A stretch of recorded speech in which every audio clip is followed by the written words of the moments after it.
نحمده ونصلي على رسوله الكريم أما بعد فأعوذ بالله من الشيطان الرجيم بسم الله الرحمن الرحيم وما الحياة الدنيا إلا متاع الغرور صدق الله العظيم وبلغنا رسوله النبي الكريم ونحن على ذلك لمن الشاهدين والشاكرين والحمد لله رب العالمين اللهم صل على سيدنا محمد وعلى آل سيدنا محمد وبارك وسلم۔ اللہ رب العزت نے انسان کو یہ جو دنیا کی زندگی عطا فرمائی ہے، یہ دنیا کی زندگی بہت مختصر ہے، اتنی مختصر ہے کہ انسان اگر ایک سانس لیتا ہے تو پتہ نہیں کہ اگلی سانس بھی انسان لے سکے گا یا نہیں لے سکے گا۔ حضور صلی اللہ علیہ وسلم نے حضرات صحابہ کرام رضوان اللہ علیہم اجمعین سے زندگی کے بارے میں ایک مرتبہ سوال پوچھا تھا، تو حضرات صحابہ کرام رضی اللہ تعالی عنہم نے فرمایا، اللہ کے نبی، اگر ہم صبح کرتے ہیں تو ہمیں پتہ نہیں ہوتا کہ ہم شام بھی کر سکیں گے یا نہیں کر سکیں گے۔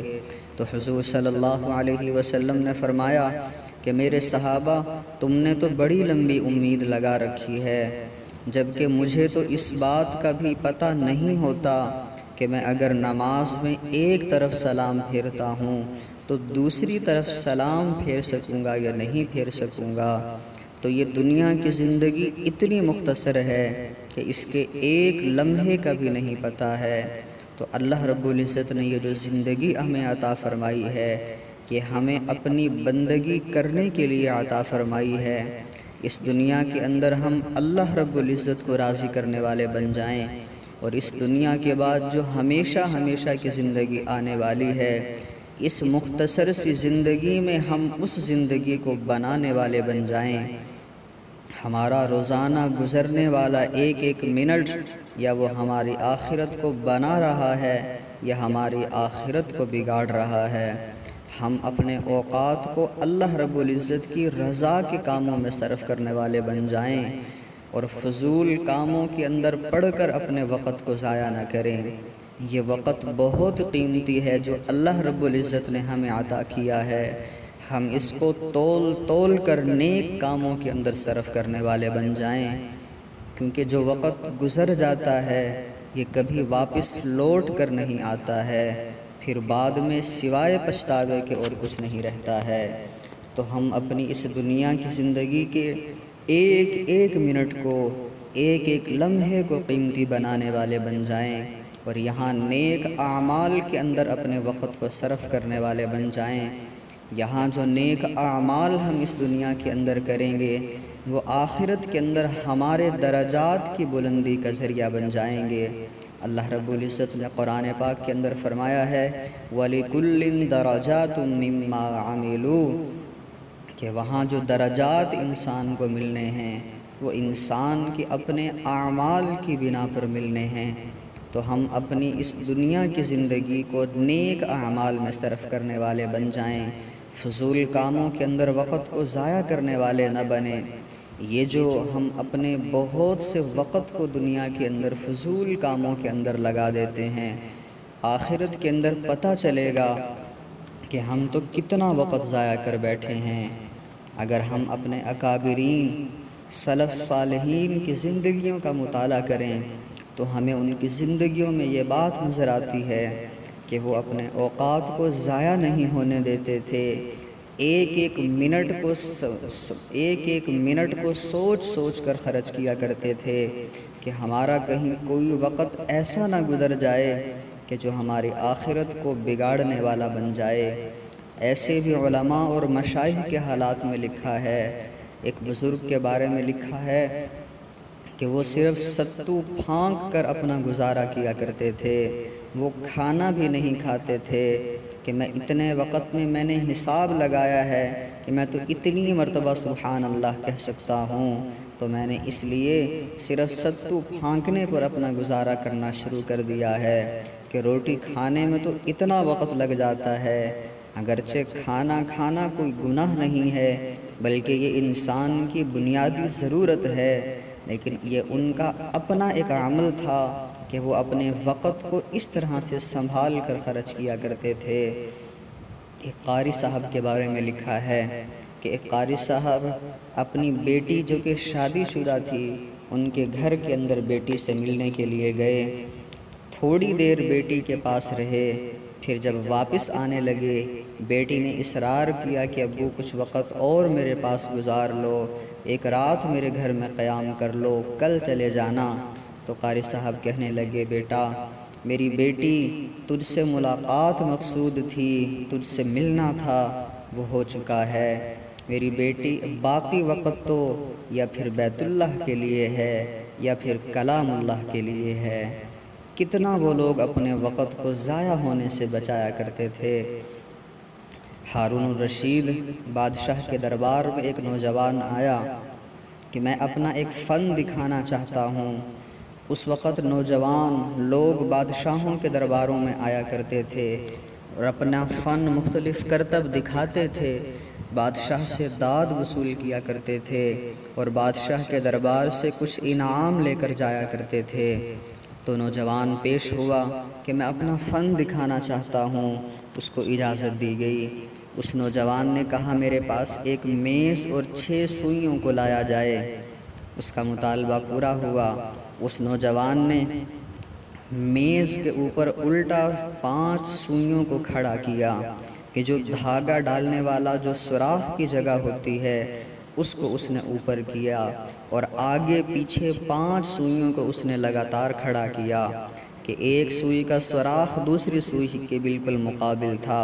اس ترتیب کے ساتھ اس نے 5 سوئیوں کو کھڑا کیا، اور پھر 6ٹھی سوئی لے کر وہ بندہ کچھ دور فاصلے پر کھڑا ہو گیا، اور کچھ دور فاصلے سے اس نے وہ 6ٹھی سوئی پھینکی تو وہ ان 5 سوئیوں کے درمیان میں سے گزر گئی۔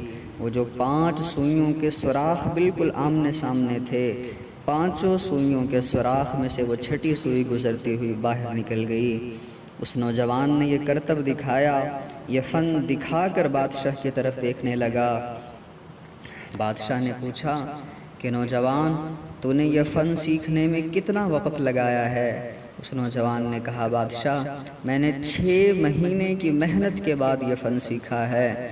بادشاہ نے اعلان کیا کہ اس نوجوان کو 20 دینار دے دیے جائیں، اور ساتھ ہی دوسرا بھی اعلان کیا کہ اس کو 20 کوڑے بھی لگائے جائیں۔ اب درباری حیران ہو گئے کہ بادشاہ نے ایک طرف تو انعام کا اعلان کر دیا اور دوسری طرف کوڑے لگانے کا بھی اعلان کر دیا۔ پوچھا بادشاہ معاملہ سمجھ میں نہیں آیا۔ بادشاہ نے کہا انعام تو اس لیے دے رہا ہوں کہ بہرحال ایک فن تو دکھایا ہے، اس فن اس کی مہارت پر میں انعام دے رہا ہوں، اور کوڑے اس لیے لگا رہا ہوں کہ اس نے زندگی کے قیمتی 6 مہینے اس فضول کام کے اندر کیوں ضائع کر دیے ہیں۔ اب بھلا یہ کون سا ایسا کام ہے کہ جو اس کی قبر کے اندر کام آئے گا یا میدان محشر کے اندر کام آئے گا؟ تو اس نے قیمتی زندگی کو 6 مہینے کو اس فضول کام کے اندر کیوں ضائع کر دیا ہے؟ کتنا یہ حضرات وقت کا خیال کرنے والے تھے۔ حضرت مرزا مظہر جان جانا رحمہ اللہ اپنے وقت کے بہت بڑے عالم تھے، بہت بڑے شیخ تھے، بہت بڑے اللہ والے تھے۔ ان کے خانقاہ کے اندر 2 طالب علم آئے، اس لیے آئے تھے کہ بڑا نام سنا ہے حضرت کا، چلو جا کر ان سے بیعت بھی ہو جاتے ہیں، ان کی صحبت بھی نصیب ہو جائے گی۔ غالباً ایران سے وہ دونوں نوجوان سفر کر کے انڈیا میں دہلی میں ان کے پاس آئے۔ جب ان کی خانقاہ کے اندر آئے تو وہاں ان کی خانقاہ میں ایک بڑا تالاب تھا۔ ان دونوں نوجوان لڑکوں نے اس تالاب کو دیکھا اور پھر وضو کرنے لگ گئے۔ وضو کے دوران حضرت بھی ان کے ساتھ ہی بیٹھے ہوئے تھے، لیکن ان دونوں نوجوان لڑکوں کو نہیں پتا تھا کہ یہی حضرت مرزا مظہر جان جانا ہیں۔ حضرت بھی وضو کر رہے تھے، وہ لڑکے بھی وضو کر رہے تھے۔ وضو کرتے ہوئے ان دونوں نے آپس میں گفتگو شروع کر دی۔ ایک طالب علم، ایک لڑکا کہنے لگا کہ ہمارے علاقے میں جو جامع مسجد کا تالاب ہے وہ اس مسجد کے تالاب سے بڑا ہے۔ دوسرا کہنے لگا کہ ہماری مسجد کا تالاب چھوٹا ہے، یہ تالاب بڑا ہے۔ اب وہ دونوں اسی بحث میں تھے، ایک کہتا کہ ہمارا تالاب بڑا ہے، ایک کہتا کہ یہ تالاب بڑا ہے۔ حضرت نے ان کی طرف دیکھا، ان کی گفتگو سنتے رہے۔ پھر جب حضرت چلے گئے، یہ دونوں نوجوان جب حضرت کے پاس پہنچے کہ حضرت ہم بڑی دور سے آئے ہیں اور آپ سے بیعت ہونے کے لیے آئے ہیں۔